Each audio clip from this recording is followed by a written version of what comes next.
down upon us. Give us the direction that you'd have us to go on tonight. Ask that your word and your Torah will speak unto those who are listening, those who have an ear to hear, eyes to see, and a heart to perceive what the Ruach is saying unto us in this last day, at this last time. We ask that you be mindful of those who are in the house. We have made our way out, those who are at home, those who are sick in their bodies, those who are struggling with various viruses and diseases. We ask, Abba Yah, that you overshadow our bodies, and by the stripes of Yahusha, bring healing unto us, healing to our minds, healing to our hearts, healing to our bodies, so we have the activity of our limbs. We thank you for allowing us to be in this place once again. We ask that you would bless those who are listening in on the platforms as we go out to Facebook and YouTube and go over the airways, that you would, if anything that tries to hinder this message and the Torah that will be spoken on tonight, that you would bind it, Abba Yahuwah, bind it with your word. Bring your word and the light that you have, that darkness must flee in the sight of light. So we ask Abba Yah to continue to preserve us as the salt of the earth, and we'll be able to preserve things and preserve this place until our Messiah returns. Give us the direction we need on tonight. We give you the praise and glory. In the name of Yahusha HaMashiach, the only begotten of the Father, full of grace and truth. And we say hallelujah, hallelujah, hallelujah. All praises to the Most High Yah. We give him glory, praise, and honor on tonight, thanking him for what he has done, what he's going to do. This is the 8th day of January. I hope you guys are getting those video clips. I'm trying to do something a little different now in our thread, in our Telegram thread, sending out some video clips, and I'll be doing some short teaching, and you'll see it like that one video clip. Did some teaching on St. Luke 16th chapter, talking about the rich man and Lazarus, in comparison to the day and time in which we're living in right now. So just jump on Telegram, go ahead and pick up on some of the daily bread, the manna that will be coming down from on high. This is the 8th day of the Greco-Roman New Year, not our New Year, but their New Year. And we see a lot of things happening around the world. We see things happening not only around the world, but around the country, in this very country that we're living in now. Those who are locally here in Iowa, we're somewhat blessed. We missed all the snowstorms. They went south and east of us, and we didn't get hammered. Some places in Indianapolis and some other places, they're up 6 and 8 inches, some of them more than that. As you go further east, and so we were spared the snowstorm. We are getting some cold, but and then I'm sure all of us have heard about the fires out west in L.A. and how at one time I heard the report about 12,000 acres? Was that a correct? Maybe it was 1,200. Maybe 12,000 might be quite a bit. Probably about 1,200 acres that were burned, and not much control over the fires as of yet. So a lot of people who have those $1 million houses, it's just a pile of ash now. And I did see some. They had in the media some movie stars, famous people, and they were really struggling with the fact that their houses just burned down to the ground. They just burn it up.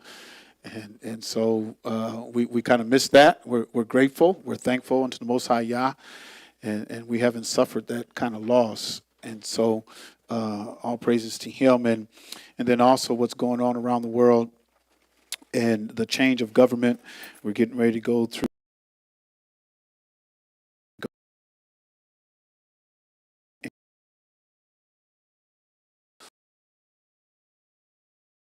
machine that's around this nation. It's not just in this nation, but it's around the world. Ask Justin Trudeau, right?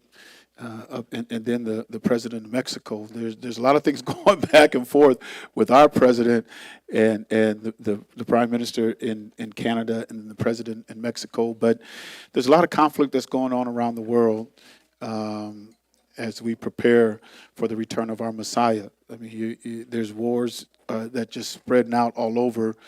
You got wars over there in the northeastern part of Africa. You've got what they call the Gaza and the Middle East, and wars going on there. You've got the Ukraine war, and Russia. You've got governments that are toppling, France and Germany is in trouble in their economy, and we got, you've got the North and South Korea.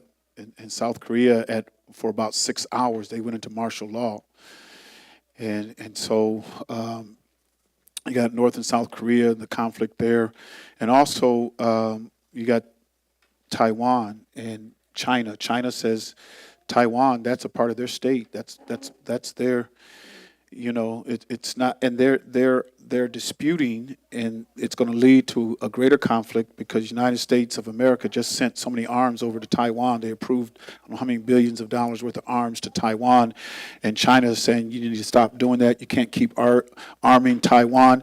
Taiwan is our province. It belongs to China. It's part of one China, and United States of America. We have all these military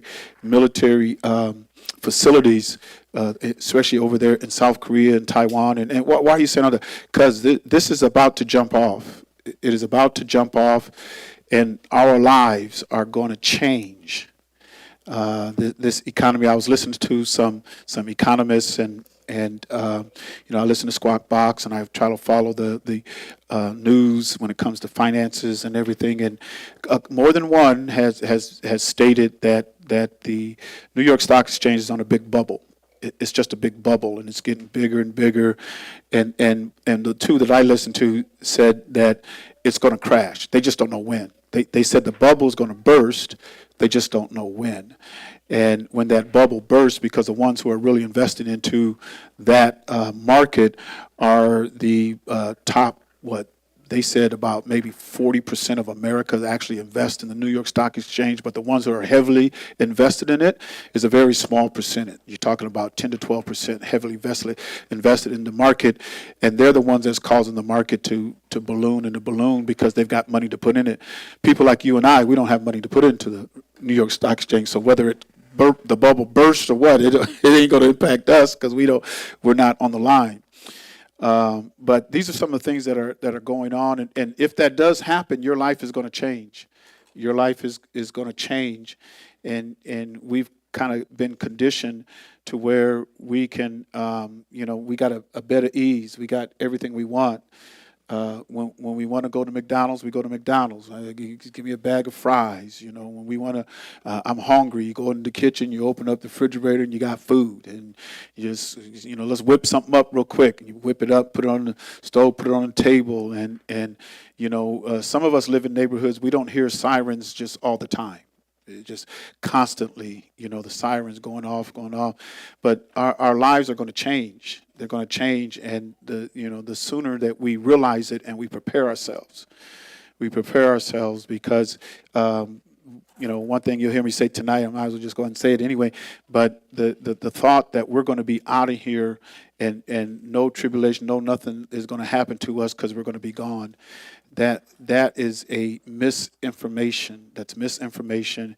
We've heard it all of our lives, and the ones that we've heard it from, and I've even said it myself, is because that's how we were taught. We were taught to say that, as a part of the ministry. Anybody that was a minister, if you got your minister's license and you had to agree, this is what we agree on, and they repeated all this stuff, repeat after me. And you could not get a license unless you repeated after them what you believe in. And we believe in the rapture, the pre-trib rapture. We're not going to be here for all this that's going to fall upon the earth.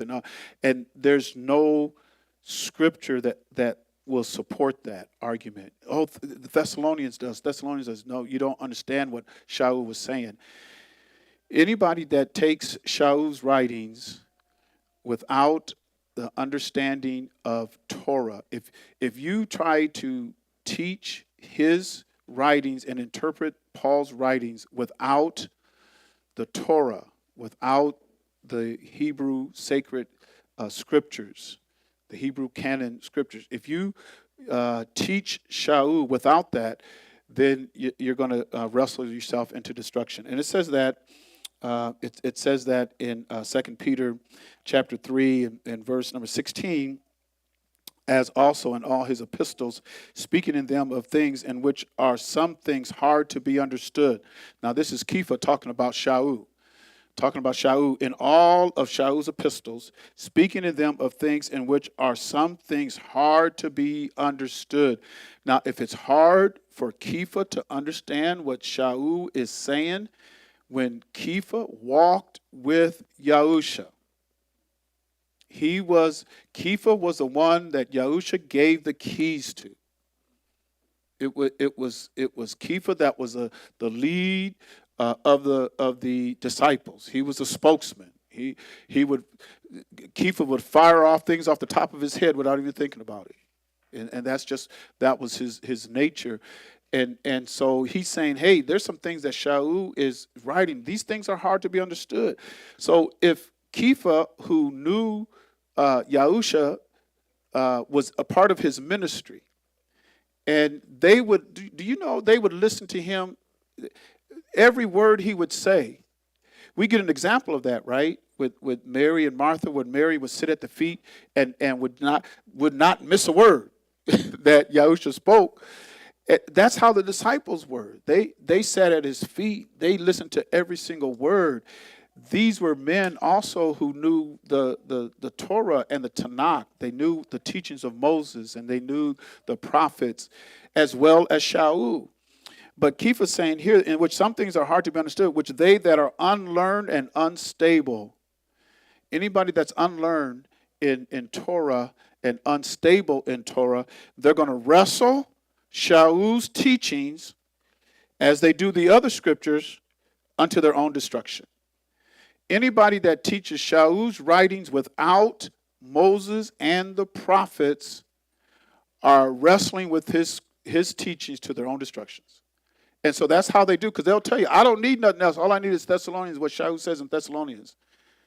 And that is in error. That's in error. Because even Shaul himself in Acts chapter 24 and verse number 14, this is Shaul. He says, but this I confess unto thee, that after the way which they call heresy, so worship I the Elohim of my fathers, believe in all things which are written in the law and the prophets. This is Shaul's testimony. This is his confession. This is confession. He says, you call us heretics. And the reason why they were called heretics is because they kept the law, and they believed the law and the prophets, but they came through Yahushua Mashiach. They said, without Yahusha, you ain't going to make it. You want salvation, you got to come through Yahusha. But they did not dismiss the law or the prophets. And that's where a lot of people do when they just pick up Thessalonians without any teachings of Moses or the prophets, and then they just want to jump right into Thessalonians, and they say, see here, and not fully understanding the things that Paul was dealing with there in Thessalonians, because that's further down. You're talking about, because even in Thessalonians, he says those who are what? Alive, and that means you survived. You survived something. You know, you can't even get to Thessalonians, until you survive. Those who are alive and remain. And when you look up that, let's look up that real quick, right? Let's look at it in what is it? 1 Thessalonians 4:17, I think it is. Then we which are alive and remain shall be caught up together with him in the clouds to meet Yahusha in the air, and so shall we ever be with Yahusha. Comfort one another with these words, right? So then if you look at that word remain, which is G435, G435, if you look up that word, and somebody who knows Koine Greek, they might be able to pronounce that. You want to give it a try, Cote Parker? But remain in the Koine Greek means to what? To what? To leave all around. That means, and it goes on, that is passively survive. That means you survived. You were left behind. And the trick of the adversary is you don't want to be left behind.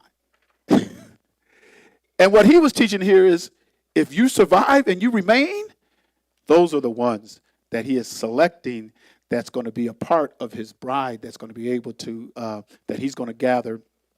And And we talk about the different returns of the different comings of the Mashiach.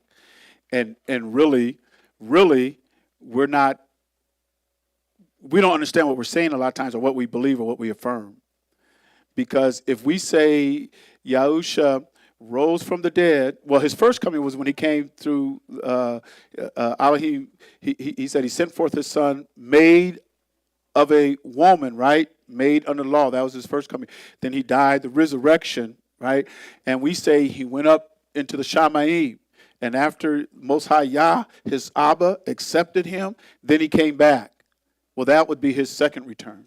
That would be his second coming. He came back and he was with them for 40 days. And then he was lifted up. He ascended up into Shamayim. Now we're waiting for his third return.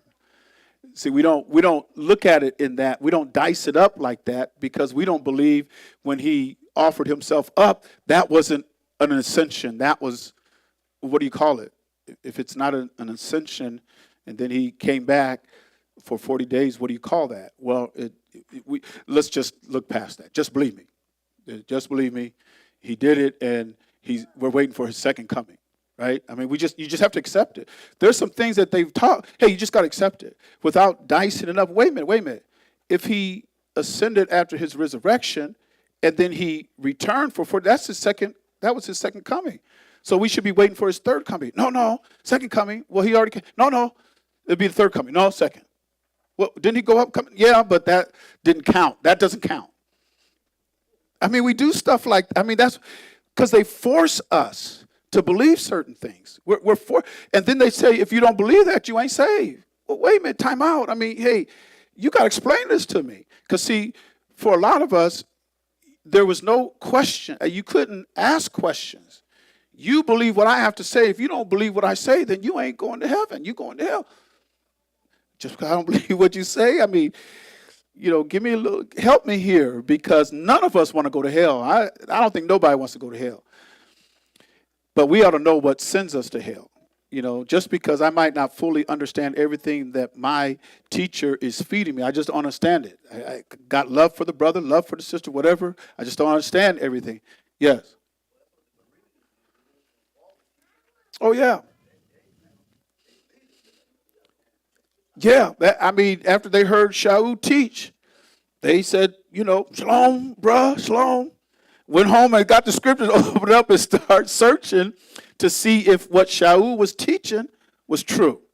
That was the Bereans. And he says, Bereans is more noble than all y'all because they went and researched what I said, and that's good. There's nothing wrong with that. And teachers and mores should not be offended if people are doing their own research and then they come back and ask questions. Because what happens with iron? What does iron do? Iron sharpens iron. So when I might not be able to answer a question, but that'll cause me to go and research and study. So I'm going to get stronger. I'm going to learn more. But there were some things we just had to accept. You accept it. That's it. I don't have to explain it. You just believe it. And then if you don't believe it, then you're part of the unbelievers. Time out. Because there was some things. There's still things I'm trying to get a full understanding on. Because there's mysteries in this book. There's a lot of mysteries. And there's things that I don't think one Moreh, one Zakin, one Raha, one teacher, one minister knows it all. I don't believe that. I believe he gives us parts. He gives us pieces. He gives us, some of us are, like Shaul says, Shaul understood the mystery. Because he was understanding how Yahusha was going to graft in Gentiles, because all the other ones didn't. Even Kepha, I ain't going to Cornelius' house. He's a Gentile. We ain't even supposed to eat with him. He wasn't going to have nothing to do with them. The Most High Yah had to break it down to him 3 times. And when he realized after the Ruach was poured out and they received the Ruach, then he says, now I know. What Yah has called clean, talking about the Gentiles, I can't say they're not a part of this. I can't say Gentiles aren't going to be a part of this. And we see that in the 15th chapter of Acts when they had that little dispute in that council and everything. And how Kepha realized that, and Shaul do the one to go do it, but Kepha realized that he was going to take out of the Gentiles a people for his name. It says that in the 15th chapter of Acts. So Shaul understood that, but Kepha didn't quite get it. Not at first, not till it was actually revealed. So all of us, we get things, we get things in parts and pieces, and we'll know it all when we're able to sit at his feet or when we're his bride. All of us aren't going to be his bride, but the bride, you stand to inherit eternal life, and you'll be a king and a priest unto him. And we know the only king and the priest was Melchizedek. Melchizedek was a king and priest. He was a priest of the Most High Yah, and he was a king. He was a Melech of Salem. And so we're going to be, if we're in the bride, then we're going to be in that order where we get to reign with him as king and priest. All right. So I want to just say a few things on tonight. Thank you for being with me so far. Those who are listening in, please stay in. I hope in Deuteronomy, let me try to get my thoughts here. Deuteronomy chapter 4, verse number 26. Deuteronomy chapter 4, verse number 26. I call heaven and earth to witness against you this day. Right? Call heaven and earth witness against you this day.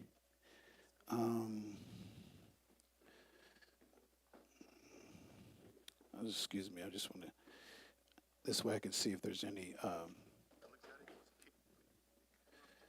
All right. That ye shall soon utterly perish from off the land, whereunto ye go over Jordan to possess it. Ye shall not prolong your days upon it, but shall utterly be destroyed. And Yahuwah shall scatter you among the nations, and ye shall be left few in number among the heathen, whither Yahuwah shall lead you. And there ye shall serve Elohims, you shall serve Els, the work of men's hands, wood and stone. Now these Els that you're going to serve, they neither see, nor hear, nor eat, nor smell. But if from thence thou shalt seek Yahuwah thy Elohim, thou shalt find him, if thou seek him with all thy heart and with all thy soul. Now, where are they at this time? Where is Yasharel at this time? They're not in the land, right? They're scattered. He says you're going to be scattered among all nations. And we see that. Now, who else said this? They're going to be scattered among all nations. Who else said that? Yahusha said that, right? In Luke 21:24. But ye shall fall by the edge of the sword. Ye shall be led captive into all nations until the time of the Gentiles.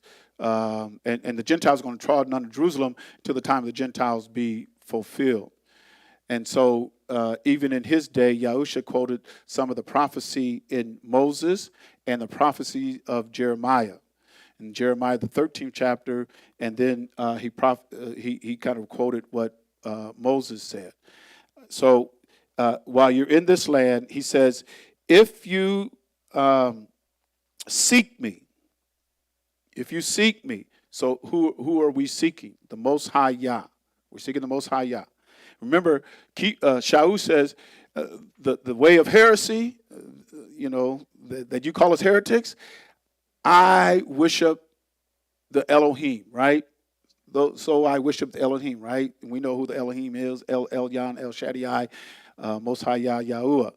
That's who I worship, believe in all things in the law and the prophets. So if you seek him, and this is where we need to be, you have to seek him with all your heart and with all your soul. And in verse number 30, when thou art in tribulation and all these things are come upon thee in the latter days. Now, are we in the last days? Would you say these are the last days? I think these are the last days. I don't know. Maybe not. I don't know. We got somebody. I don't know. Maybe not. Well,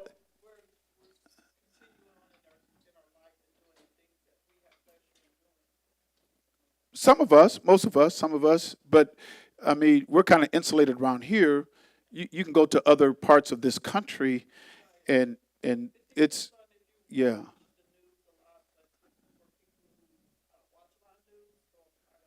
Yeah.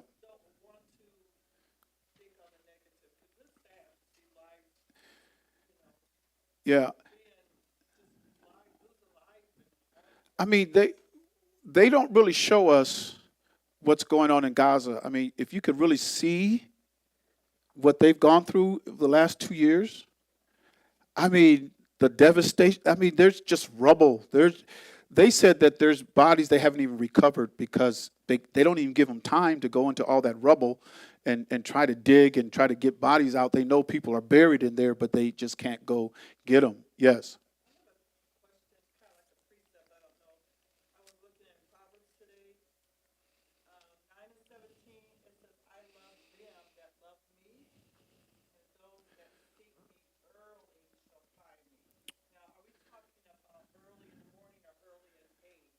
I think it's earlier part of your life. Yeah, the early part of your life. You seek him early because you can seek him a whole lifetime and still don't know, you only know a little bit about Yah, you know. So even if you search for him for 30, I've been seeking him for 70 years, you know, and I still don't know everything I want to know about him. So if you seek him early, and it kind of goes with Ecclesiastics where it says, remember, I think it's Ecclesiastes 12:1, remember thy creator in the days of thy youth.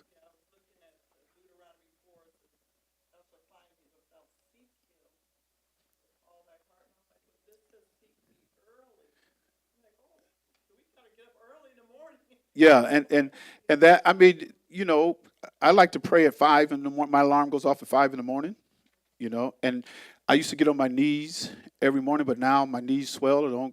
It's hard to you know, I don't know if I should lay on the floor because it might be a little difficult getting up. So, you know, but at 5 o'clock in the morning, and that's early, and that's before a lot of, you know, and even in the summertime, you could hear the birds chirping, just not a lot of noise. So there's some peace, you know, some serenity before the city wakes up, before the house wakes up. Because sometimes when your house wake up, it's noise until you go to bed. You know, so you kind of want to have that peace, that serenity with him. You know, that's seeking him early. But I think that seeking him early in Proverbs is dealing with, you know, early in your life. You know, we got Robert. How old are you, Robert? 12, 13, 12. Noah's 12, 13. And we've got teenagers, you know, in the media room working with us. Nate's still a teenager, right? Or did he hit? 19, still a teenager. You know, so they should be seeking him early. You know, and I know Noah does, and he spends time in the scripture because he'll ask questions and write scripture. Seeking him early. You know, you want to seek him early in your life and kind of grow in that knowledge and that wisdom. When thou art in tribulation, and all these things are come upon thee in the latter days, if thou turn to Yahuwah thy Elohim and shall be, listen to this, obedient unto his voice. So we affirm we're in the last days, and tribulation is coming. If it hasn't started yet, I think if you talk to some of these people in the war-torn place like Ukraine, I think they would tell you it's tribulation. You know, just the last few days out in California, people have $1 million houses. They're burned down to dust and rubble. You know, I think they'll probably tell you, man, this is tribulation. We're going through tribulation. We ain't got a home. Apocalyptic, yeah. They said the fire I seen one news clip where a part of a palm tree was on fire. There was no houses or anything around it yet that was burning, and the palm tree was, you know, so I would say probably about 15 to 20 feet up on the palm tree, and it was on fire. And then you go up a little further, and you had how it spreads out like this, you know. But it was like one of those embers was flying through the air, and boom, hit that tree. The fire started about the middle of the tree. You know, it might be 10 feet up, still about 50, maybe 10 feet up, and then you had the businesses and stuff around it. No fire there yet, but they said that the embers were just flying through the air, and the fire just. If you could imagine me, if I could just, you know, I'm standing here and fire's over my head, flying over my head, you know, from tree to tree and house to house, you know, that would be, you know, it'd almost be like you look up and your sky's on fire, you know. So a lot of people say it's apocalyptic. It's, you know, we're in that day now. We're definitely in that day. And then you look at the deterioration of our communities, look at our families, look at the no respect for life, and just the killing that's in our streets, in our neighborhoods. Just no value of life, or the value of life is really low right now. It's just really low. A lot of desperation, a lot of desperate people. And I still see people walking around with backpacks and stuff. And I'm going, where? And I know they're homeless. I'm going, where do you sleep? I mean, it's like, 5 degrees outside at night sometimes. I think it gets really low. And it's like, where y'all sleeping? And I know they got some indoor places right over here where they can, but I know they got to be packed. They got to be packed. But it's just hard times. It's difficult now. But we have to seek him with all of our heart and with all of our soul, and we have to be obedient unto his voice. Now, what if you can't hear his voice? What if you can't hear his voice? Yeah. I mean, I can hear his voice, especially when I'm reading Torah, when I'm reading his book. When I'm reading what was given unto Moses, when I read about the prophets, I can hear his voice. And the last voice that we're to hear is Yahusha. Like it says in Hebrews 1, verse 1 and verse 2, Elohim in sundry times and divers manners spake unto our fathers by the prophets, has in these last days spoken unto us by his Son. So when I hear Yahusha in his teaching and how he taught, then I can hear the voice. I can hear the voice of Elohim. If you can read through his book and you don't hear his voice, then you better take some time to pray and fast and just really seek him with all your heart. I got a heart. I have a heart for this. I have compassion for it. I have a zeal for it. I have a hunger for it. Isn't that what he said? He that hungereth and thirsts after righteousness shall be filled. He's not going to leave you lacking. Y'all heard that saying, don't be caught lacking. But if you really seek him with all your heart, he's going to feed you. He's going to speak to you. Because he knows your heart. He knows your heart. He knows the heart that is sincere, that is true, and that wants him. He also knows the heart that is they're only here for appearance. It's just optically. They want to be accepted by the mishpachah. They want, hey, I got to have, come on, brothers and sisters, come on round. I want to know that you guys are here with me and everything. But in their heart, you're far from them, And it's just the outward appearance that you want. And that's being pharisaical. That's one thing that he said about the Pharisees. He says, you're like whited sepulchres. You on the outside, you look good. I mean, the whited sepulchre, you seen some of those gravestones and tombstones and monuments and stuff, and they shine, they clean and everything. But he said, inside, dead men bones. You're just dead on the inside. And so we don't want to be pharisaical. I want it in my heart, and what's in my heart is going to reflect on the outside. What's in the heart is going to come out on the outside. And so with all of my heart, and I hear his voice in what he's teaching. For Yahuwah the Elohim is a merciful Elohim. He will not forsake thee, neither destroy thee. And didn't he say that? In Matthew 28, he says, I will never leave thee, nor forsake thee, but I'll be with thee always, even to the end of the age. So a lot of things that Yahusha said, it's not something new. He even says, I don't have a new commandment. He said, I'm going to teach you what my father taught me, what I'm supposed to teach you. And that's why a lot of things that you see Yahusha taught, you can go back to Torah and verify it. And that has to be the same way with Shaul. When we look at Shaul's writings, we should go back to Torah and be able to verify what he's saying. Because if Shaul comes up with something that's not written in Torah, should I believe it? I mean, you can ask yourself that question. Even one time in 1 Corinthians, the 7th chapter, he says, this is not a commandment from Yah. He said, this is not a commandment from Yah. But I'm going to give you my, what I want to give you, what I think is right, And so, well, if it's not a commandment from Yah, because I know Yah is going to be the final judge, and he's going to judge me according to his word. He's going to judge me according to Torah, because he tells us what sin is. Sin is a transgression of the law. So that's how I'm going to be judged. I'm going to be judged against the law. And so he says he's not going to forsake us, nor forget. Listen to this, because this is very important. Because in the time of tribulation in the last days, he's not going to forget the covenant of thy fathers, which he swore unto them. Now, when he couldn't swear by any other, what did he do? He swore by himself. I don't need nobody else. I'm good. My word is good. If I say I'm going to do something, I'm going to do it. I'm going to do it. And he said the covenants. I'm not going to forget the covenant of thy fathers, which he sware unto them in the last days. And even Shaul tells us in Galatians 3:29, he says, if you are in the Mashiach and you are of the Mashiach seed, then are you Abraham's seed and you're what? Heirs according to the promise. So when it says that in Galatians, you got to go back to see what was promised. What was promised? Because all of the covenants what he made with Abraham, Yishak, and Jacob, not one covenant says, I'm taking you to the Shamayim, you're going to live with me in the Shamayim. Not one. Nowhere. Nowhere in those covenants did he say, I'm taking you to the Shamayim and you're going to live with me in the Shamayim. He didn't. They got that from the interpretation of the book by Roman and Greek philosophers.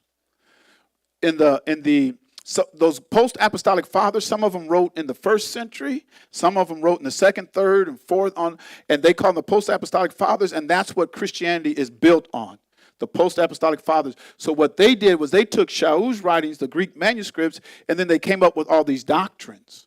And they came up with the doctrine of replacement. They replaced Israel, and they came up with the doctrine that they're going to heaven. They're going to be in the Shamayim. Yes.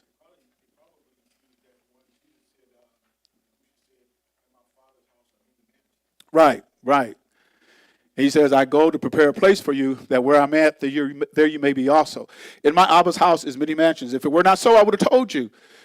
But those mansions that he's talking about, it shows us in Revelation. Revelation chapter 21, it talks about this great city, where you have all these mansions, and they call it heaven, the city of heaven. The reason why they call it the city of heaven or the Shamayim, the city of the Shamayim, is because that's where it's being made. It's not being made down here, because after it's made, it's coming down. It's coming down. When Yochanan saw it, he tried to describe it with the earthly knowledge that he understood of jewels and diamonds and sapphire and pearls. A gate that was, what did he say? How big was it? We had to go back and look at it. One pearl? You know how you get pearls? Anybody know how you get pearls? I mean, you get them out of the clams, you open them up. If you get one this big, you're doing good. And he's talking about a whole gate. It was one pearl. I mean, he's trying to use the knowledge that he has to describe what is being made in the Shamayim. And it's so glorious. It's so glorious. He said, you won't even need no lights there because of how it's made. It's going to shine on its own. And Elohim is going to be the light of it. It's something that is beyond our comprehension. But Yahuchanan, he tried to describe it, but it's beyond our comprehension. So a lot of people say they're going to the pearly gates and they're going to heaven. They're going to walk around the streets of gold. And that city's coming down here, and it ain't coming down here for a while. You're talking about after the 1,000 years of peace, the millennial reign. After that, then it comes down on the new earth. On the new earth. So everybody talking about going to heaven. You're talking about the city of heaven, right? Just to let you know, the city of heaven, it won't be on this earth. It's going to be on the new earth. It's going to be on the new earth. And outside of the city, you're going to have trees. And the trees are for the hill. It's not it's not orbiting. It's going to be down here on the new earth. But it's a trick. And they don't want to explain it in the way, maybe because they don't understand it. Because he didn't give the revelation. He's not giving the revelation to everybody. But those that he does give it to, you understand, okay, yeah, it's pretty simple because that's what the Bible says. It's coming down on the new earth. Outside of the city is going to be, he even tells you what's outside the city. And then he talks about the trees and the healing of the nations, all manner of trees. You'll be able to go in and out of the city. It's not in the Shamaim. It's going to be down here. It's going to be down here. But that's a ways off. That's a ways off. Because right now, we got to get through this tribulation period, and we got to be in the place where he's going to gather us. We want to survive so he can gather us and take us to where we're going to be with him. But one thing that we have to, we must always realize that there is a requirement if you want to make it into, even to make it into the kingdom, to reign with him 1,000 years. There's a requirement to make it into the kingdom. Everybody's not going to make it into the kingdom. And so many of us, and I don't want us around here to think that you can live any old kind of way and still be a part of this glorious kingdom and the glorious reign of our Messiah. Because everything that he gives us, and he tells us in Deuteronomy, he said, and in Exodus, he gave them the Torah to prove what? What was in what? What was in their heart. I'm gonna give you some instructions on how to live, because I want to see what's in your heart. I want to see if you're going to do it or not. I want to see if you're going to be obedient unto me, if you're going to obey my voice. I want to see if you want to, is it really worth, because a lot of times people say, yeah, it's worth it, but is it worth your life? Is it worth you giving up? Is it worth you sacrificing like he had to sacrifice? Is it worth that? Or do you have to fulfill the lust of the flesh, the lust of the eye, the pride of life? What's more important? And I think that's why he puts, he gives us this hope about, the city called Shamaim, and we talk about how glorious it is, and we have to keep that out. That's the place I want to go. I definitely want to take up residence there. I want to have a place. I want to be able to go in and out of that city. And we know the ones who go in and out of that city, right, are those who keep his commandments. He plainly says it. He plainly says it. Those who keep my commandments will have, how does he say it? Let's go to Revelations 22 and 14.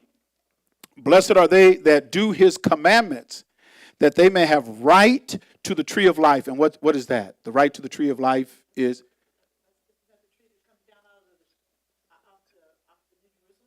Well, those are the trees for the healing of the nations, but the tree of life, remember, where originally was the tree of life? It was in the garden, and he says, lest he eats of it, and what? So the tree of life is eternal life. He's talking about eternal life. So those who keep his commandments will have a right to eternal life, if you keep his commandments, and may enter in through the gates into the city. So you'll be able to go in and out of the gates. Now, how many gates is there? There's 12 gates. There's 12 gates, and each gate has a name of Jacob's son, the 12 tribes. You got 12 gates with the 12 tribes on it. And so everybody's going to know right now. See, they just, he's downloading a lot of information and everything into man. And we think man is becoming so smart now. He's so educated, all this technology. But Abba Yah is just downloading information so that we can do what we, So when you look at DNA and how DNA can be researched and tracked back, that's something that Abba Yah already knows. He already knows, even when he says, I got 12,000 from each tribe, all these young boys from each tribe. He knows which tribe you come from. And so he'll be able to track your DNA. You'll know what gate to go through, because the gate that you go through would depend on your DNA, whether you're coming from one of those 12 tribes. Are you of the tribe of Judah? You go through that gate. You'll be able to go in and out of that gate, in and out of the city. And I know, well, what about those who are not, the DNA of of Yasharel. And so you would have, because I was looking at in the book of Numbers, I think it is, and when they had all of the tribes and they numbered the tribes by the size and everything. And I think the largest one was like Judah and Benjamin, I think. Those are, if I can remember correctly, Judah and Benjamin were kind of the larger one, had the most army. And it's just an indicator to me that, if you're coming up through Yahushua Mashiach, you'll probably be coming through the tribe of Judah. And that would be the gate that you come through. But you're going to have others who are Benjamites. You'll have others who are Simeonites. You have others who are Levites. You have others who are Reubenites and Danites and Issacharites and all the other ites, Zebulonites and Gashites and Asherites and Nephlatites and all of the. You just go through the 12 sons and you be able to determine what gate to go through. But you have access in house. But it's not for anybody. It's for those who keep his commandments. It's for those who keep his commandments and are faithful unto his teaching. Now, in these last days, in the time of our tribulation, we got to hear his voice. We definitely got to hear the voice of Yah. And he is speaking, and he's speaking through his Torah. And throughout Yahushua's teaching, even Shaul's teaching, throughout that teaching, there's things he will not tolerate. He will not tolerate. He even says in Matthew, the 5th chapter, and verse number 19, he says that if anybody breaks the least of these commandments and teach men so, they shall be the least in the kingdom. And, you try to tell people in Christianity, hey, didn't Yahushua say, if you break the least one? I mean, just one. Maybe did he say all 10, 12? Let's see what he said. Huh? Is that what he said? I think he said at least one, right? Matthew 5:19, whosoever therefore shall break one of these least commandments, just one, because some people say, I live by 9 commandments, not good enough. 9's not good, not according to what Yahushua said. Now, this is the last voice, right? He's the last one. So I can keep 9 of them and make it in. He says the least of these commandments. And then you teach men so. You teach men. Oh, you don't have to keep the Sabbath. And I hear that a lot. In Christianity, they go directly against the words of Yahushua and then shout for joy. It's like, wait a minute, time out. Didn't Yahushua say if you break one of these, the least, and then you're going to teach men so?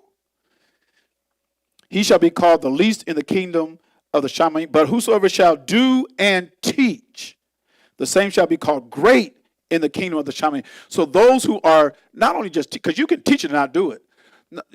He's talking about those, first he says, those who do and teach are going to be called great.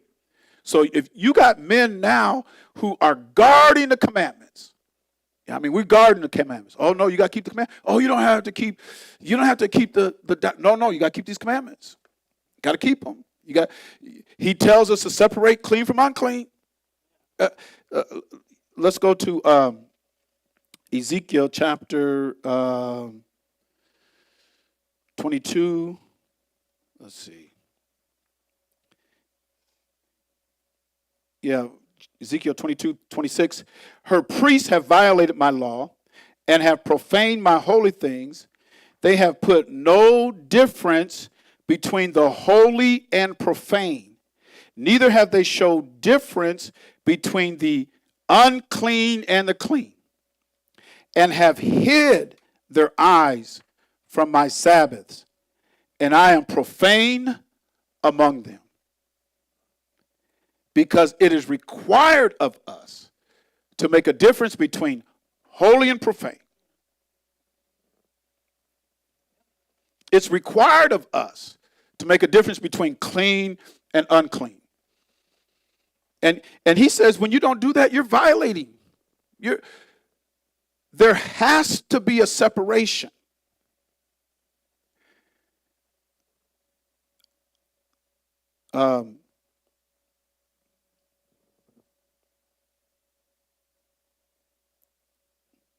let's go down to verse number 30. And I sought for a man among them that should make up the hedge and stand in the gap before me for the land, that I should not destroy it. But I couldn't find one. Couldn't find one. But today, there are gap dwellers. You got some folks that are standing in the gap saying, you got to keep the commandments. I don't care what they say. You got to keep the commandments. No, I'm telling you, this is a big name. This is somebody that's got thousands of followers. He's high up in the organization. He's got a name. Man, you should hear him preach. He's the prince of preachers. I mean, they try to build him up, but that's all and well. But if you're going to teach somebody to break commandments, you're going to be the least. You got those who are saying, hey, no, you got to stand on the commandments. We got to stand on the Torah. We got to stand on the instructions. We got to put a difference between holy and profane. We got to put a difference between clean and unclean. You have to do it in your house. You're the priest of your house. The man is the priest of the house. He says, the priests have violated my law.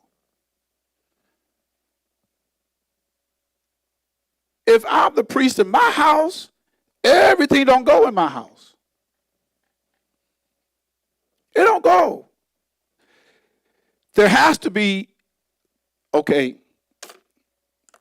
that's the type of life you want to live? Hit the door. Where's that verse in Proverbs where it talks about you're going to inherit the wind? I think it's Proverbs 24. I think it's Proverbs 24.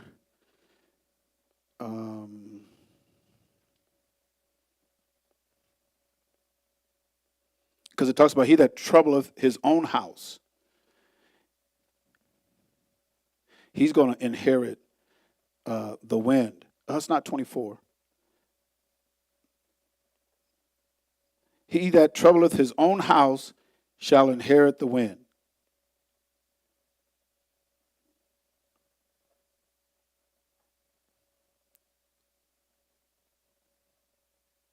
Anybody find that yet? Anyway, if I'm making a difference between holy and unholy, holy and profane, clean and unclean, that's talking about not just in your life, that's talking about especially in your home. We can't govern what's out in the world. Huh? Okay, thank you. Torah, Proverbs 11:29. There it is. He that troubleth his own house is going to do what? And we used to say, don't let the door hit you when you're leaving, right? Don't let that hit you now, because you got to get out. You got to get out. But a lot of us, we're not of that persuasion, because we'll protect. I gotta protect them. That's not what. Now, there's just some things you have to draw a line somewhere, folks. I mean, you just got to draw a line, because there's certain kind of behavior. I'm sorry, it ain't happening up here. It ain't happening. I'm out of the will of Yah if I allow certain stuff to happen in here. I'm out of his will. I want to take you. Let's go to Leviticus. Let's go to Leviticus chapter 20.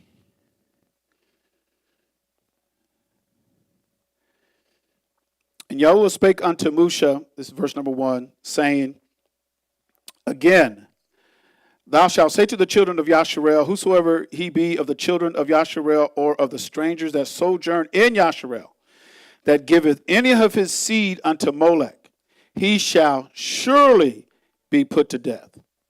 The people of the land shall stone him with stones. Now, he's not talking to Canaanites and some of these other nations that was their El. He's not talking to them. He's talking to his chosen people. In verse number 3, and I will set my face against that man and will cut him off from among his people, because he hath given of his seed unto Molech to defile my sanctuary and to profane my holy name. Now, Molech wasn't in there. When he says defile my sanctuary, what is he talking about here? Anybody? Because a lot of times when we say that, to defile my sanctuary, we're thinking he's talking about the temple, right? They didn't have no temple at this time. This is in Levites. This is when they came out of Egypt, and they had that period in the wilderness before they went into the land. Even when they went into the land, it took time. David, it was King David that conquered Jerusalem, wasn't it? That got Jerusalem. I mean, so we had a lot of time there. So when he says you defiled my sanctuary, what do you think he's talking about?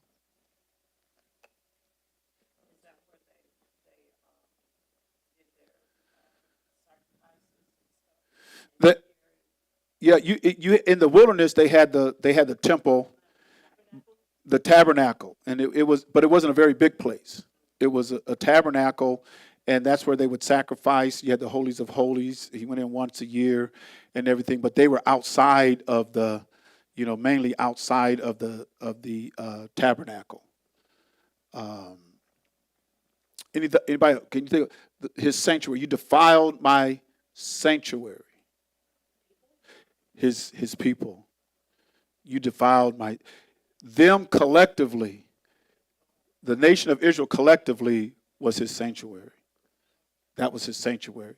That's what, because you didn't have Molech in Yasharel. They had to go outside to these other nations where they had their Molech and offer your child up to them. But his people was his sanctuary. So this sanctuary can be defiled if you allow certain things up in here. You done defiled my sanctuary. Well, let's see what he says. And to profane my holy name. And if people of the land do any ways hide their eyes from the man when he giveth of his seed unto Molech, and kill him not, then I will set my face against that man and against his family. And so if you have somebody that says, yeah, they did it, but that's my family, man, I got to protect them. I got to protect my family. I'm not turning them over to y'all stone throwers. Y'all going to kill my son? I don't think so. Come on in here, son. I'm going to protect you. And that's what he says. I will set my face against that man and against his family, and will cut him off, and all that go whoring after him to commit whoredom with Molech from among their people. Because he says, because he even talks about, we'll go down through here further. He even talks about, because he's dealing with these commandments, because we look at the 10 commandments, we think, oh, the 10 commandments. The first commandment is, thou shalt not have any other Els before me. That's number one. So you're talking about idolatry, sacrilege, all that stuff, he don't tolerate it. He don't tolerate it. We don't see this in the proper light, because we're in a pagan nation. We're scattered to the four corners. We're not self-governed, because when we go through this here, you're talking about a self-governed nation. Because how do I know it's a self-governed nation? Because of the punitive damages. Because he talked about certain sins in Leviticus 18, When you get to Leviticus 20, now he's telling you what the penalty for those sins are. That's why you see a lot of things repeated. 18 and 20 almost looks like the same. When I read it, it looks like the same. Yeah, because he's telling you what the sin is in 18. Now you get to 20. Now I'm going to tell you what to do with them. Yes. I'm wondering, when Yahushua comes back to restore the kingdom, are people going to be stoned to death for this stuff in the new? When there's a lot of them won't make the kingdom. I'm going to put a bookmark here because we're going to come back, right? So in Ezekiel chapter 20, verse number 37. Let's look at verse 37. And I will cause you to pass under the rod, and I will bring you under the bond of the covenant. These are those that can survive. These are the ones that will be able to make it. Listen to what he says. And I will purge out from among you the rebels and them that transgress against me. Sin is the transgression of his law. So those who transgress against him and those who are rebels, because no matter, whenever you get Yasharel together, you're going to have some rebels. That's just a fact. You're going to have rebels. I don't know how many Yasharelites in this area, but you get all Yasharel together, I guarantee you there are going to be some rebels. You're going to have some of those that's just going to rebel. He even said rebellion is as the sin of witchcraft. I told you what to do. You didn't do it. You rebelled against me. All right? You broke my commandments. And them that transgress against me, I will bring them forth out of the country where they sojourn, and they shall not enter into the land of Yasharel. This is after he gathers them. He pleads with them face to face. He gets rid of all the rebels and all those who transgress. So those who make it in to the kingdom, you won't have the lawbreakers. You won't have lawbreakers going into the kingdom to reign with him through the 1,000 years of peace. You won't have that. If you make the kingdom, you've been proved and you made it. Because everybody, and Yahusha gave us that parable about the fish net, right? He cast it out and he brought all the fish to shore, right? And once he got all the fish to shore, start sorting. Good. And that's what this is. I mean, he's going to gather his people up, rebel, transgressor. He's just going to get rid of them. Because he's going to know, when he pleads with us face to face, he's going to know your heart. He's going to know whether you made it or not. And you're going to know.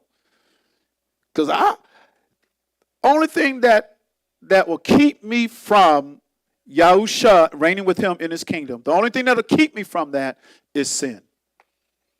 That's it. I can destroy my own soul. You can't blame it on, they made me do it. The devil made me do it. You destroyed your soul. You did that. You took up that Newport. Not just one, it was a whole pack. You did it. You smoked that blunt.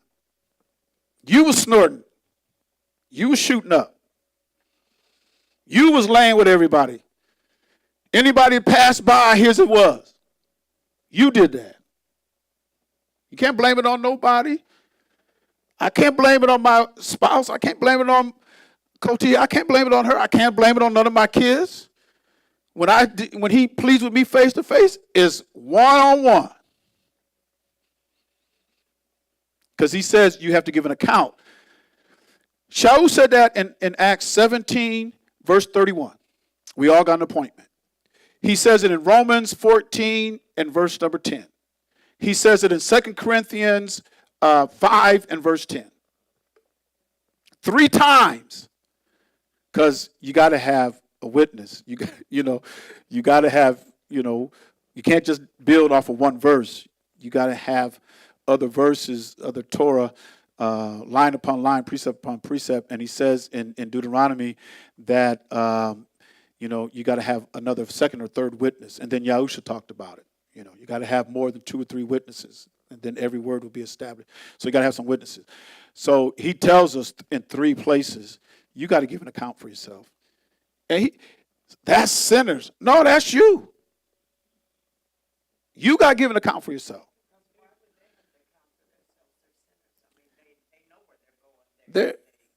They're sinners, and yeah, they're going to have to give an account for everything that they do. Yeah.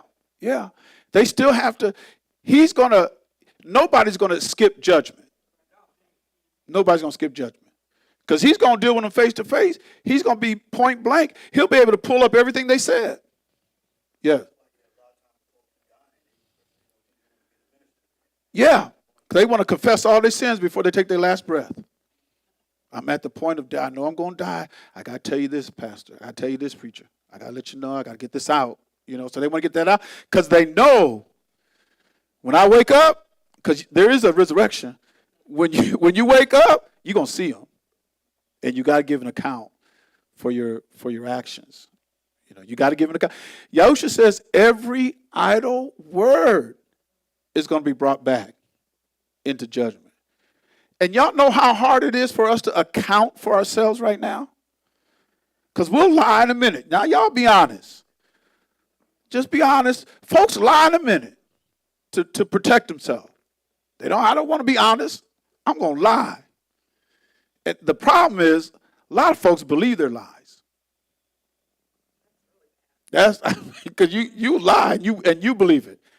Because he'll be able to, I didn't say that. You hear that all the time. That's not what I said. I didn't say that. That's not what I said. Yahusha, he going to pull it back.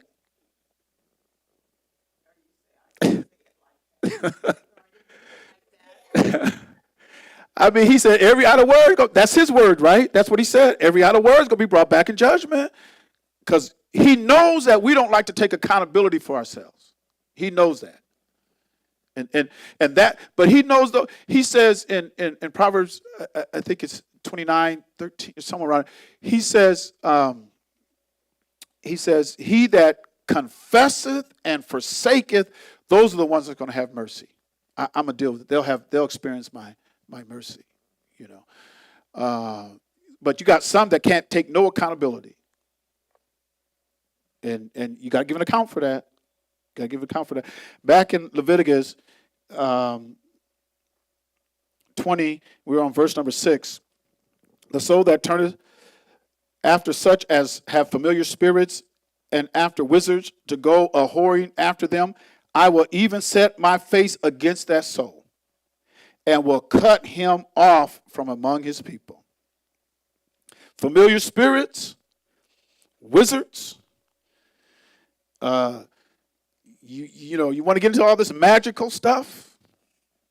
And see, the adversary, he just makes it look like it's harmless. It's harmless, ain't nothing. He just he'll bill it like that, and that's why he says you go whoring after it. You're deceived and you just, ain't nothing wrong with it. You just keep doing it. A whoring after is just something you just keep doing. You have no control. Can't stop it. I can't stop it. He says, sanctify yourselves, therefore, and be ye holy, for I, Yahuwah, your Elohim. And even Kepha picks this up in his writing. He says, be ye holy, for Yah is holy. He gets it from the teaching here. And ye shall keep my statutes and do them. I am Yahuwah, which sanctify you. Now listen to this one. For everyone that curseth his father or his mother shall surely be put to death. Now, we can't practice that now because we're not self-governed. We're not, Yasharel is not a nation, And those people who call themselves, they're just wishing. They wish they were us. But even in their state, they don't keep this book, but when Yasharel is a nation and is established as a nation and they're going to reign, if somebody, because there's going to be procreation, and they're going to come under this Torah. But if anyone curses his father and his mother, they're going to be put to death. He has cursed his father or his mother, his blood shall be upon him. But you have a lot of fathers and mothers that say, I got to protect them.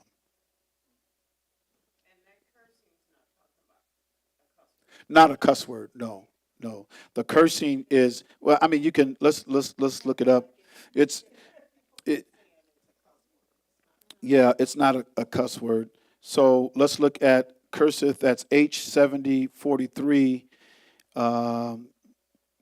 B and V.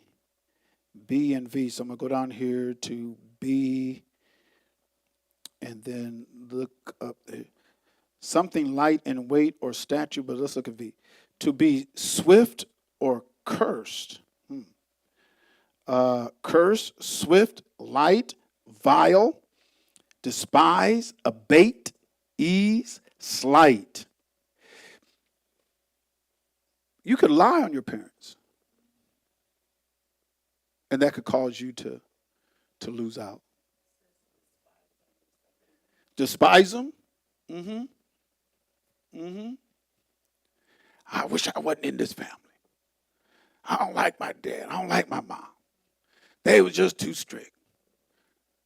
You got to be careful when you say stuff like that, because that could cut you off, because we're to honor them. We're honor them. And like our children, you ain't even started living yet. We have a short window of time when we're with our parents.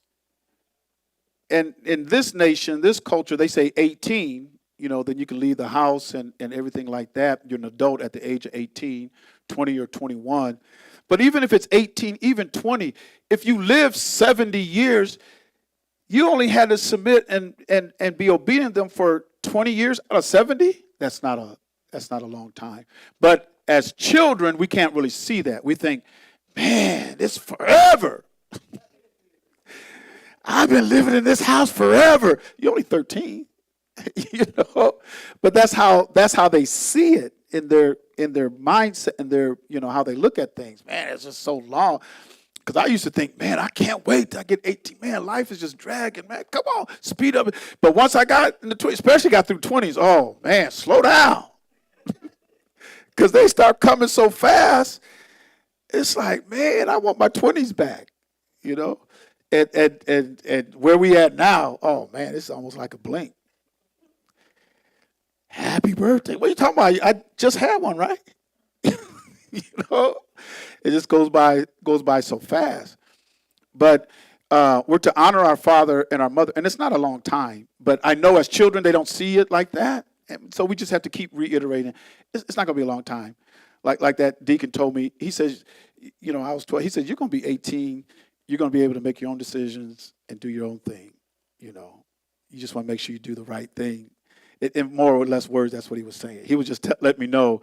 He was trying to tell me, slow down, boy. There's a day coming where you're going to be able to, you won't have father and mother over you. That's what he was telling me. But it's hard for him to see that at that age. 12? When I was 12, man, I was trying to drive a car. We was trying to do everything when we were so young. And we just thought, man, this life is taking so slow. But you have to be careful what you say about your parents. You can despise them. I hate this house. I hate my father and mother. That could be the death penalty. That could be the death penalty. And then he goes into, and the man that committeth adultery with another man's wife, even he that committeth adultery with his neighbor's wife, the adulterer and the adulteress shall surely be put to death. And we see that when Yahusha in the 8th chapter, Yahuchanan, right? And they brought the woman. We caught her in the very act. Now, Moses' law says she's to be stoned. But what sayest thou? First thing, you just brought her. And you know what I think? I think he was out there in the crowd. And so he says, he that is without sin, let him cast the first stone. Well, everybody, when you look at your life and hey, look, I know I've done some wrong. I just know I have. I can't stone nobody for certain sins that I've done. I might stone you for something I ain't done. You should have known better than that. But then when it's you, Have mercy. I didn't do that sin. I'm getting a stone. Yeah, but you might have committed another sin. But I think he was kind of out there, and then so they all left, and he says, "Where's your accusers?" She said, "They all left." And he says, "I'm not going to condemn you, but go and don't do it again." That's what he said. Don't do it again. Because the law teaches us mercy. We see mercy. We see a lot of mercy with who? Huh? Yeah, with Israel. But when it comes to this, because the law teaches us judgment, mercy, and faith. That's what Yahusha said. The weightier matters of the law is judgment, mercy, and faith. Where do we see a lot of mercy at? With who? With this here, what we're talking about here. Who do we see a lot of mercy with? Huh? He gave a lot of mercy, right? But in the history of Yasharel, what are we dealing with here? The adulterer and the adulteress. Where did we see mercy? King David, King Daud. Oh, we've seen a lot of mercy with King Daud. And he said, this is a man after my own heart, y'all. But he showed him a lot of mercy because King Daud and Bathsheba should have been stoned. They fall under this law. They should have been stoned to death. And then King David, when Nathan the prophet came and told him, King David said, where's that back? See, that's how we do a lot of times. We want to be the first one to catch. We want to kill somebody. We want to be the first one to throw stuff. Where's that man at? He's going to die. And he says, thou the man. Then he realized, oh, man. And that's when he pleaded. And he even said, if you want 1,000, I could give you all that, but that's not what you require. What he wants is a broken heart and a contrite spirit. I'm not going to despise him. So you're going to see my mercy. Even though the penalty is death, if you have a broken heart and a contrite spirit, I'm not going to despise you. So David broke down. He repented and everything. And he forgave him of that sin, but he didn't forgive him of the judgment. Because he said, the sword will never leave your house. He said, what you did in private, I'm going to do before all. And we see that when Absalom ran him out of the city and then took over his wives. He said, what you did privately, I'm going to show it before everybody. And he did. And the sword never left. He forgave him of that sin, but there was still judgment on King David, King Daud, and his house. The man that, verse 11, the man that lieth with his father's wife have uncovered his father's nakedness. And I see that with Noah and Ham. Both of them shall surely be put to death. Their blood shall be upon them. And if a man lie with his daughter-in-law, both of them shall surely be put to death. They have wrought confusion. Their blood shall be upon them. And, we still seen some of this in the Corinthian church, right? Remember that? When Shaul says, there's a man had his father's wife. And instead of condemning him and disfellowshipping him, y'all act like nothing happened. So he really had to upbraid them. And then verse number 13, if a man lies with mankind, as he lieth with a woman, both of them have committed an abomination. They shall surely be put to death. Their blood shall be upon them. Now, I know a lot of people say we ain't under no laws, but and that's why a lot of people in these Christian churches say, well, there is no law. That was the days of the law. We're not under law now. We're under grace, which gives them a license to a man lying with a man. It is punishable by death. But the first thing before death comes, what came before death? What was to the Most High? It was what? Abomination. He says, both of them have committed an abomination. A man lying with a man have committed abomination. The penalty hasn't come yet, but the act of that is an abomination. To the Most High, it's something he extremely hates. but we accept it. Abba Yah doesn't, but we do. And not only do we accept it, but we tend to cover something that he hates. Ain't going to be no cover. And I would, like he said about the one who took their kids to Molech, he says, if it's in your house, I'm coming after the whole house. That's why we should be able to protect I ain't having that up in here. You gonna come in my house? You a man and you gonna come in my house with another man and I'm in the house and y'all sleeping in the bedroom. What? Oh, no. Because that ain't happening in my house. Now, I can't, I know what the law says and we ain't supposed to commit murder, but to the Most High Yah, what you're doing is abomination. Get out of my house. I don't want nobody feeling comfortable up around here if that's your lifestyle.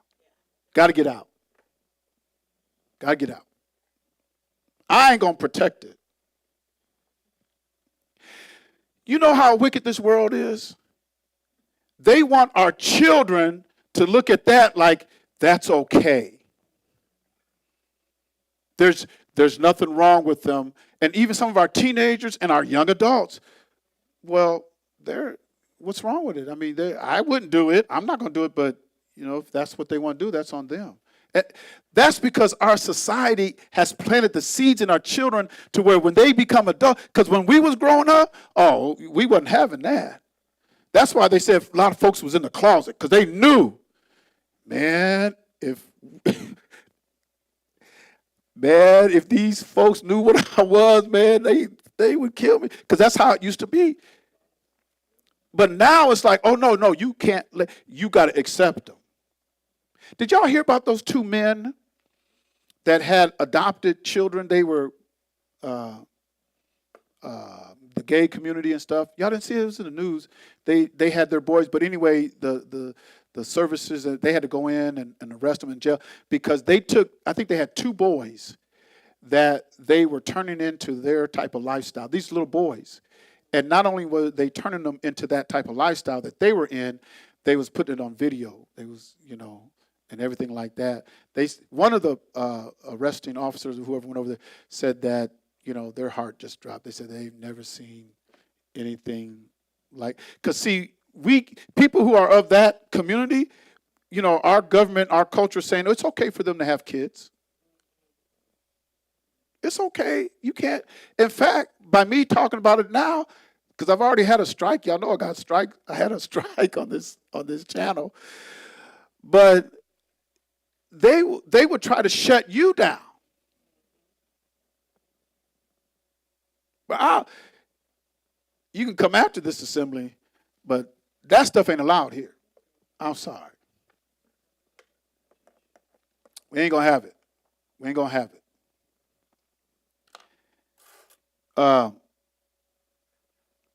What does he say here? And if a man take a wife and her mother is wickedness, they shall be burnt with fire. Burn them up. See, y'all could be quite wrong. See, we don't know what we in America, we think we're protected by their statutes, this culture, the laws. This is the law of the land, our government we're running, and we think we hide behind that. A lot of this stuff, y'all, when y'all deals with this stuff, he said, burn them up.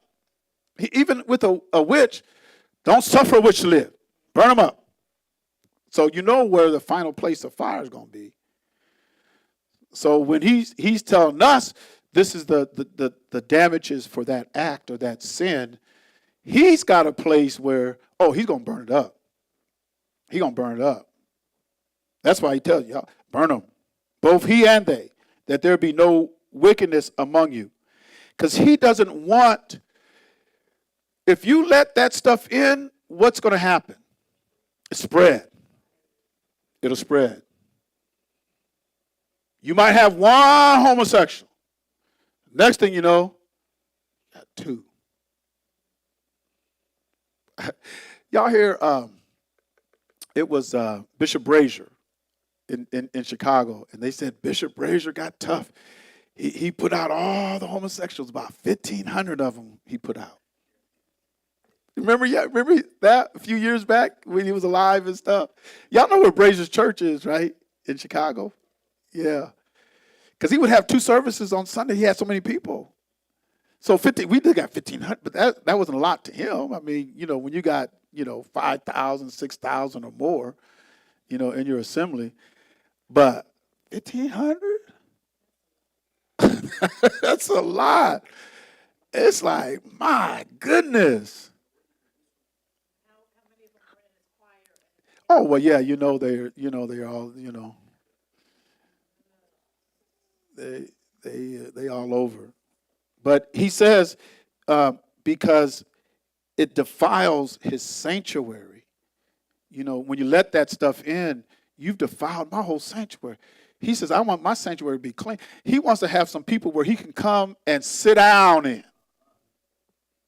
I want to take up, he even says in Ephesians, he wants to take up habitation with us. I want to come and sit down in here. But the sanctuary is defiled, so he can't come in. My time is about up, but we can go through the rest of this because there's some good things he says here in chapter 20, because he wants us to be holy, because you can't do that and be holy, right? Okay, verse number 25. Then I want to go to Ephesians chapter. I want to go to Ephesians chapter 5, verse 1. Ye shall therefore put difference between clean beasts and unclean. And he put a difference between clean beasts and unclean, right? In the time of Noah, right? The clean was what? They went in the ark. The clean beasts went in the ark what? 7 by 7. The unclean went in what? So whenever you see those, we see movies and stuff. If you see 2 by 2, them are all unclean animals. But they don't ever show no 7 by 7. Because they didn't want to put no difference between clean and unclean, because their whole mantra is you can eat anything. But he wouldn't accept unclean animals for sacrifices. He didn't accept it. He says, if you're going to sacrifice unto me, this is what you're going to sacrifice. Not that he created all the animals, but if you're going to sacrifice something, it's got to be a clean animal. That's what the whole dedication was about, the Maccabees. When the Greek says, hey, it's all clean, just pray over it, and it's clean. And you don't find that in here.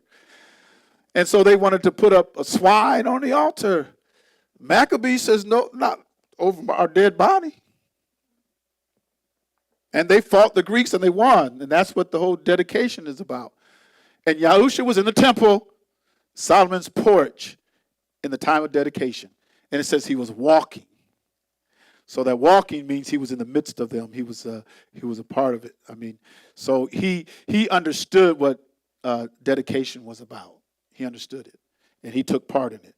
But they don't. He says, put a difference between clean beasts and unclean, and between unclean fowls and clean. And ye shall not make your souls abominable by beast, or by fowl, or by any manner of living thing that creepeth on the ground, which I have separated from you as unclean. So all of this stuff that you put in your body that's unclean, you're making your body or your soul abominable. And we see that in Isaiah, right? So you hide behind the tree. Eat your swine. You couldn't help but have some bacon. Because you're used to having bacon in the morning. And you're used to having ham. They put ham on the table at Easter time. Which the whole thing is pagan. And then put a unclean. But y'all know we love that ham. Y'all know we did.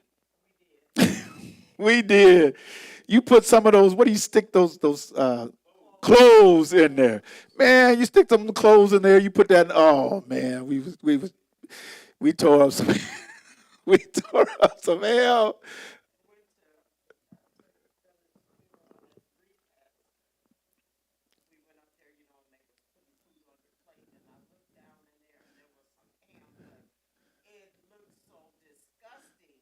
Yeah. it wasn't even, it didn't really look like the hams that we used to cook. Uh-huh. It was a different color, Uh. and it looked like something was wrong with it. I was like, I don't eat. Yeah, yeah.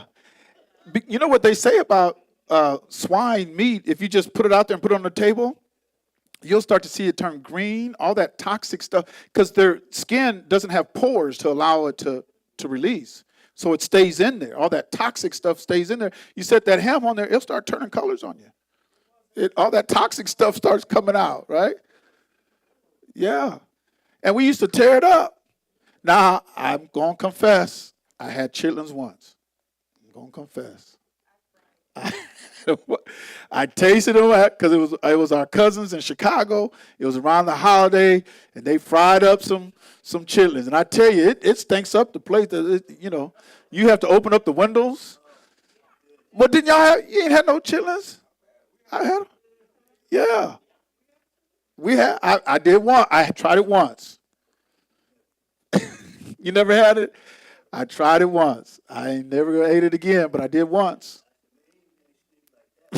I can't eat it, man. Yeah, right. You don't want to boil them because if you boil them, oh man, that stayed there for a while. Yeah, I was over. Yeah, when I was with Pastor Herring, and we went over to Augusta Lacey's house here on 8th Street, and she boiled them. Boiled them, And I said, yeah. oh, Oh, they were sour. they were terrible.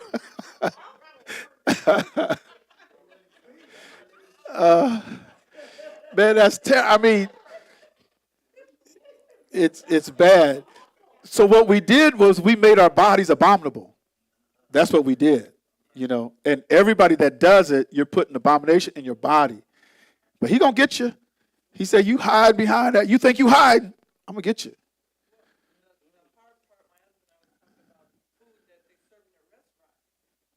You don't know the ingredients, and we found out an ingredient that's in Chinese food. Mm, It's called oyster sauce, mm. and they're putting it all in the Chinese. Oyster sauce. Oyster sauce. One of the sauces, like soy sauce, Yeah, they're putting it in there. We're like, oh my gosh, we have to watch that. yeah, right. Because I know a lot of us like Chinese food, and you'll just eat it up, and yeah, yeah, yeah, Fish sauce, they use fish sauce, they use oyster sauce. Even I heard about the Cheetos when you guys went to yeah. We stopped eating North those. Carolina. Yeah. GMO, I thought it was enzymes. Yeah, there's some enzymes. You have to look at the bag of chips and just look kind of through the ingredients. But you see the ones that have those enzymes in it, they're putting pork or swine enzymes in there. So yeah, so I look at the ones I got the Tostitos. The ones that have the fewest things in it is usually the Tostitos or some of them because they're just mainly um, salt, flour, maybe a little flavor on it, but it's not a lot of mixed with all that other stuff. But they try to put enzymes in everything now.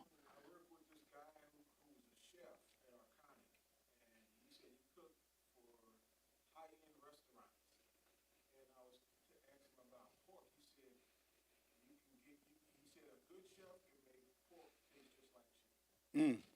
Hmm.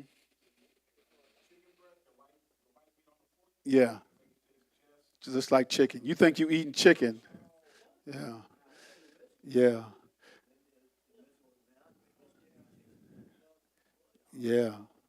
yeah. They start working on it, putting that sauce on it, and preparing it. You can't tell no difference. You can't, and that's why we should be able to do our own meals and everything. But we depend so much on others, and they're not restricted by that. He told us, I don't want y'all to do that because he knows our chemical makeup and our bodies and everything, and a lot of that stuff. We suffer from high blood pressure, diabetes, all this other stuff. We shouldn't have to suffer from that.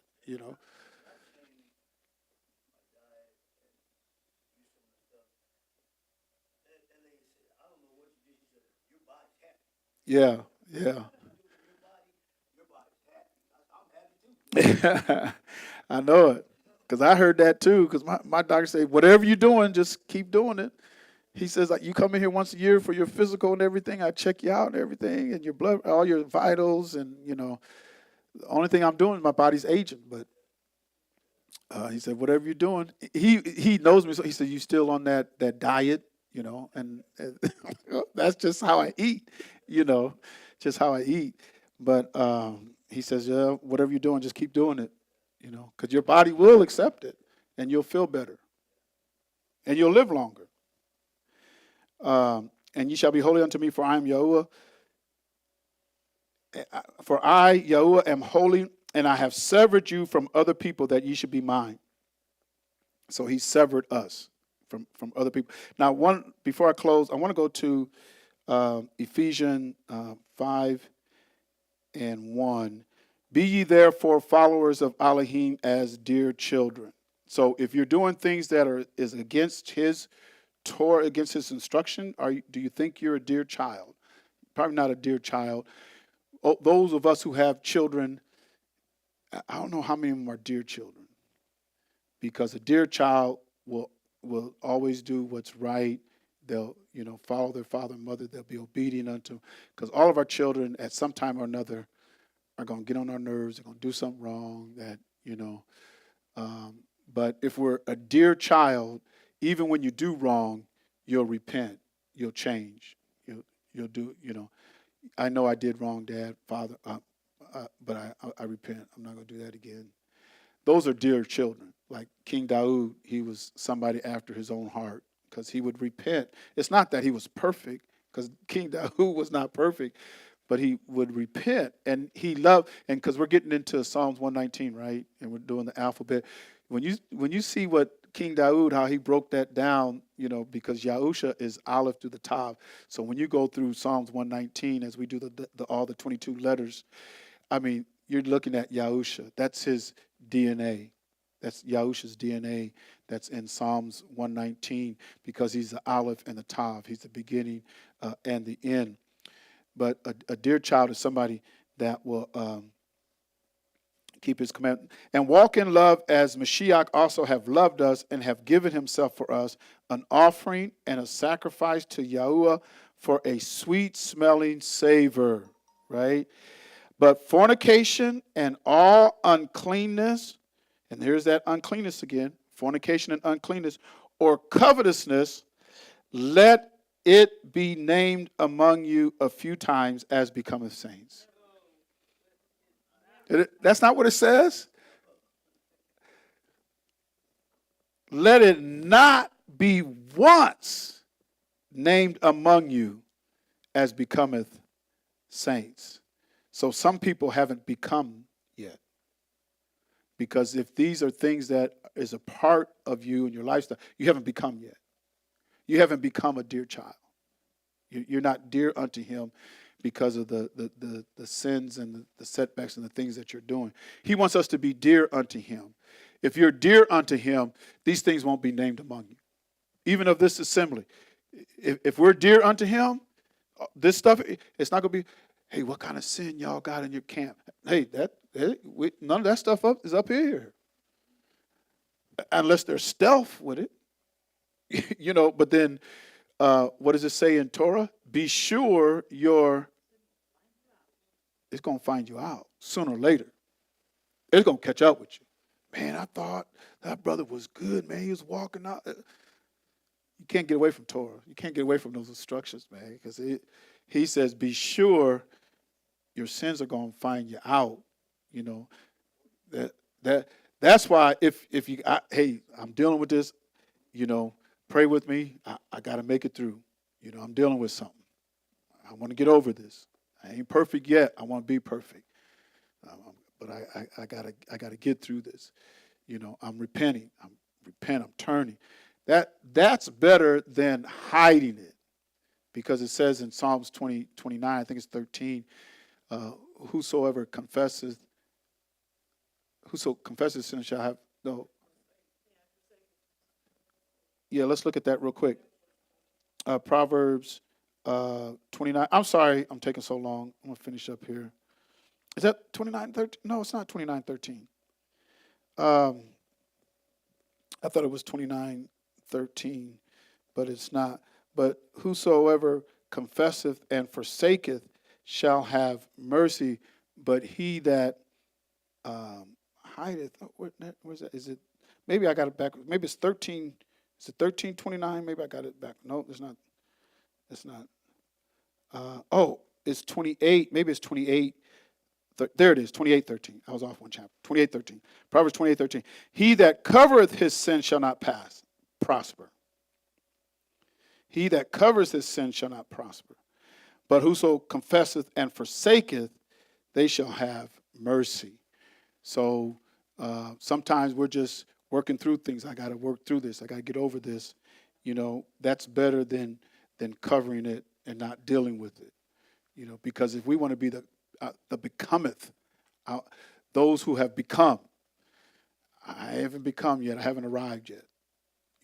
And even Shaul in 1 Corinthians chapter 9, that last verse, I think it's verse 22 or something like that, he says, after all I've done, I myself might be a castaway. He going to cast me away at the end. He wasn't for sure. He just wasn't for sure. And you know why he said some of those things? Because he stood at the feet of those who stoned Stephen. I mean, he was against, he was against those people of the way, because they were looking to Yahushua Mashiach, and they were immersed in his name, filled with the Ruach, and he was their Adonai now, and he was against that. And so he was injurious to a lot of people and killed people. He was accountable for their death. So he said, after all I've done, hey, I still might be a castaway. He didn't know for sure until he got to the end of the line there at when he talked to Timothy. But like it says here, that these sins, it cannot be once named among us as becometh saints. So some of us just haven't become yet, but we're working. I want to become. I want to become a saint. When you become a saint, and this assembly becomes that, then it won't be once named among us, which means I have to walk circumspect.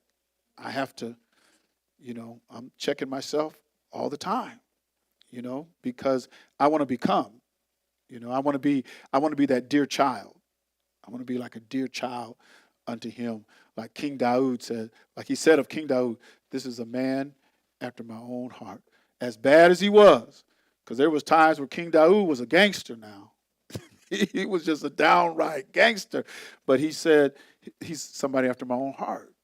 And like I said, we're going to see that in Psalms 119, because he said he loved his Torah. He loved his word. He says, I meditate on it day and night.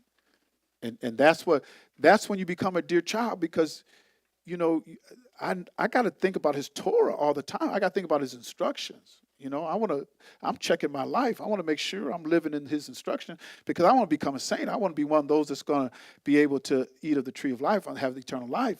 I want to be the ones that be in the order of Melchizedek, be the bride of Yahusha, and be in that order of reigning as kings and priests. There is something for us that we can look forward to, but you gotta become a saint. Any questions or comments out there? Any questions or comments? We're just so glad everybody was able to stop in and be with us on tonight. I am still working. Oh, it's a long story, but we're going to try to get a Cash App set up. But until then, we have the Vanco app, and we can do it the old-fashioned way. Receive of your contributions, anything you have to give on today. And just remember our Shabbat that's coming up, and then also our Shabbat that's coming up. Okay.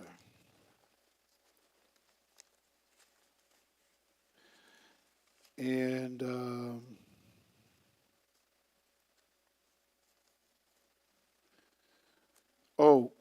we're going to have husband and wives this first day of the week, Sunday at 2. Does that sound right?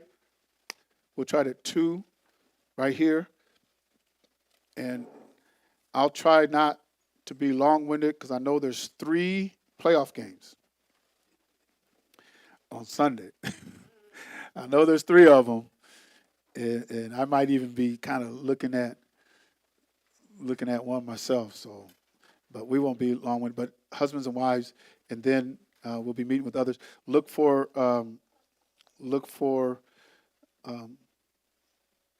manna or daily bread coming into our thread, our Telegram thread.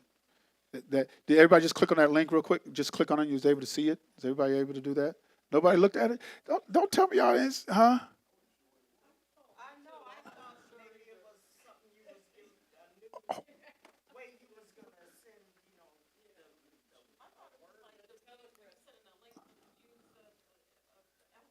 Oh, you thought that? No, just I get on in the thread in Telegram. Just touch it, and the video will pop up. And I put 2. Oh, I'm going to tell my wife.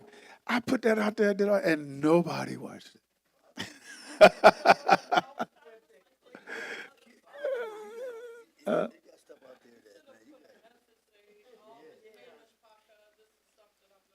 Oh,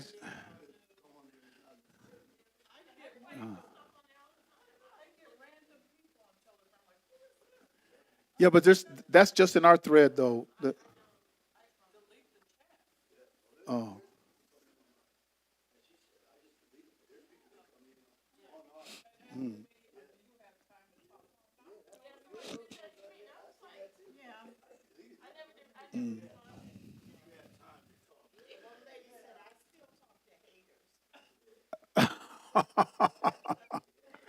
Well, I mean, you got to be careful because there's a lot of AI out there now, and you just don't know, you know.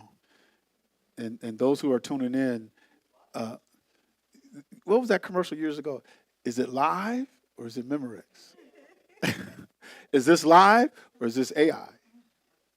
You know, am I AI or am I live? Those who are watching, I don't know, is he AI or what? But we're here. We're here. But yeah, that's just some new features on Telegram. Just touch it, the video will pop up. And okay. All right. We're going to say shalom, shalom. Thank you for joining us. We'll see you on the Shabbat. Come on in to Yah's house. It's going to be all right. Hallelujah. All right, media team, let me out. Let me out of this.